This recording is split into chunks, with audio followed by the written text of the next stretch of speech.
The Supreme Court on Thursday seemed open to lifting a series of nationwide orders blocking President Donald Trump from enforcing his birthright citizenship policy, even as several of the justices wrestled with the practical implications of allowing the government to deny citizenship to people born in the U.S.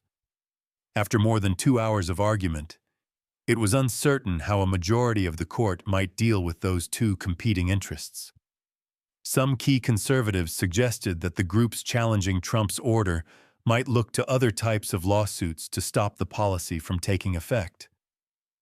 Other justices suggested the court might be willing to quickly review the questionable constitutionality of Trump's birthright citizenship order, which lower courts have consistently ruled against. At least part of Trump's argument appeared to find purchase on the conservative court: that lower court judges were too frequently shutting down the president's policies with too little review. Several of the court's conservatives, and even some of its liberals, have raised similar concerns in past cases. But that left several of the conservatives questioning what to do, in the meantime, with Trump's policy, which appears to conflict directly with the text of the 14th Amendment. Justice Neil Gorsuch, at one point, ruminated about the patchwork problems of allowing enforcement in some parts of the country, but not others. Justice Brett Kavanaugh pressed the attorney for the Trump administration about how it's going to work if the president's order is allowed to take effect.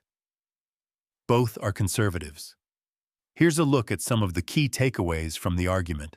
Kavanaugh, a member of the conservative wing, who sometimes sides with the liberals, suggested that class action lawsuits would suffice for allowing the challengers to Trump's executive order to get broad relief from the courts.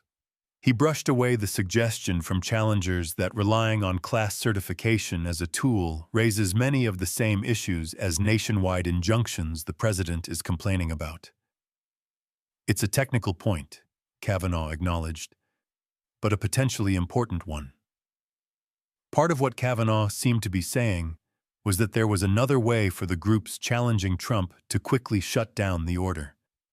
It might be more challenging and take more time, but, he said, it would be more consistent with the way courts normally work.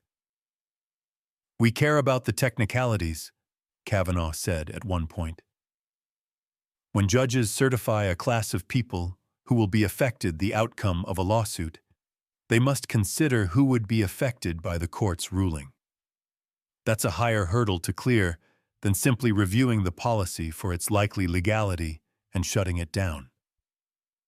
The Trump administration has pointed to class action lawsuits as being the proper vehicle for courts to issue orders that would broadly block enforcement of an unlawful presidential policy while the issue travels up higher courts.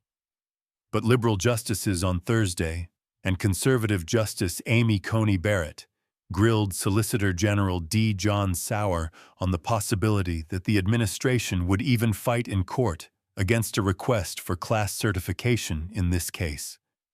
So it's not clear, they suggested, that would solve anything. Barrett, in particular, seemed concerned about that avenue to allow plaintiffs to temporarily halt a policy or law that violated the Constitution. "Are you really going to answer Justice Kagan by saying there's no way to do this expeditiously?"